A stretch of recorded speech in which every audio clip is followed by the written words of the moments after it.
When we think about building wealth, we almost always obsess over how much money to invest. But what if I told you the order in which you invest that money? Well, that's the real secret. So let's unpack this step-by-step guide and figure out the smartest way to build your financial future, starting right now. It is so tempting, right? You hear these wild stories about big returns and you just want to get in on the action. Maybe you're even thinking about putting your next paycheck into that hot new stock everyone's talking about. And look, that's a mistake so many of us make, jumping headfirst into those exciting, high-risk investments without a solid foundation. It can be a recipe for a whole lot of stress and, frankly, losses. But the good news is, there's a clear path to avoid all that, and we're going to walk through it together. So here's our roadmap. First, we're going to build a super strong foundation. Then we'll grab all the free money we can find. Yes, free money. After that, we'll invest with stability, then reach for growth, and finally learn how to maintain all that wealth for the long haul. Okay, let's start at the very beginning. Step 1. Before we can even dream of growing our money, we have to build a kind of fortress around what we already have. This first part, it's the bedrock of everything else we're going to do. So our foundation is built on 3 crucial pillars. First up, an emergency fund. Think of it as your shield against life's unexpected curveballs. Second, we're going to attack that high-interest debt that's basically a leak in our financial boat. And third, we'll get a clear budget going so we know exactly what's coming in and what's going out. So, how big does that emergency fund need to be? Well, the goal is to have about 3 to 6 months worth of your essential living expenses tucked away. Now, this isn't investment money, okay? This is your safety net, and it needs to be in a safe, easy-to-access account for when you truly, truly need it. Okay, now check out the math on this slide, because it's really powerful. Paying off a credit card that has a 20% interest rate, that's the same as earning a guaranteed, risk-free 20% return on your money. I mean, come on. It's almost impossible for any investment to consistently and safely beat that. So the bottom line is, tackle this debt first. It's a guaranteed win. All right, now that our foundation is solid, we can move on to something really fun. Finding and grabbing all the free money opportunities that are probably hiding in plain sight. This quote just nails it. An employer 401k match is, no joke, a guaranteed 100% return on your money instantly. Just think about that for a second. Where else can you double your money with zero risk? Not taking advantage of this is literally like turning down a pay raise. It's just leaving money on the table. But the 401k match is just the beginning. A lot of employers offer other incredible perks. You should definitely look into health savings accounts, or HSAs. They have this amazing triple tax advantage. Employee stock purchase plans can let you buy your company's stock at a discount. And, hey, don't forget about educational programs that can directly boost your future earnings.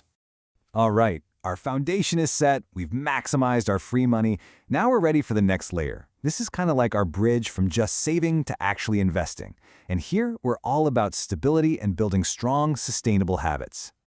So what's in our stability toolkit? Well, first, we're going to keep chipping away at those moderate interest debts, like car loans or student loans. That frees up more of our income.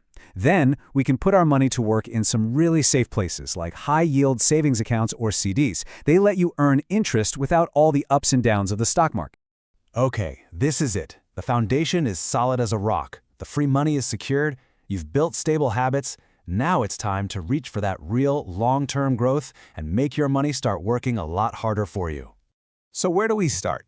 Well, for most of us, the best answer is broad-based index funds. Imagine this. Instead of trying to find that one winning needle in a giant haystack, you just buy the entire haystack. That's what an index fund is. You own a tiny piece of hundreds of companies, which gives you instant diversification and a much, much smoother ride to long-term growth. And this chart is a perfect picture of what we mean by diversification. You know the saying, don't put all your eggs in one basket? This is it. By spreading your money across different things like US and international stocks, bonds, even real estate, you protect yourself.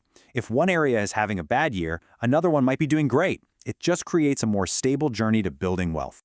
So what about picking individual stocks? It's really important to get this trade-off.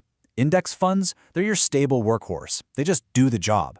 Individual stocks, on the other hand, they offer higher potential returns, sure, but they also come with much higher risk. A good way to think about it is to keep the vast majority of your money in those diversified funds and maybe, just maybe, use a small slice for individual stocks that you've really researched. Now, as your portfolio gets bigger, you can start looking at other avenues for growth. Tax-advantaged accounts like a Roth IRA are amazing because your investments can grow completely tax-free. Real estate can be a powerful way to generate income. You might even look at alternatives like investing in small businesses. But the key thing here is that these are additions to, not replacements for, your core diversified portfolio. So we've built this amazing thing, but our work is not done. The final, and maybe the most important step, is maintaining our wealth. This is the ongoing discipline that really separates the successful investors from everyone else. Our maintenance checklist is super simple but absolutely crucial. First, you've got to review your portfolio regularly, just to make sure it still lines up with your goals. Second, rebalance. That sounds complicated, but it just means that if one part of your portfolio, say your stocks, grows way faster than another, you sell a little of the winner to buy more of the laggard. It just keeps your strategy on track. And finally, the hardest part, stay disciplined. Tune out the noise and trust the plan you built. And this, right here, this is the secret sauce. For real. Success isn't about chasing hot trends or getting lucky. It's about consistency, planning, and having the emotional discipline to trust your strategy, especially when the market gets all rocky and scary. So there you have it, the complete roadmap, from building that secure foundation all the way up to long-term growth. As you can see, the path is actually pretty clear. The only question left is the one right here on the screen. What's the very first step you're going to take today?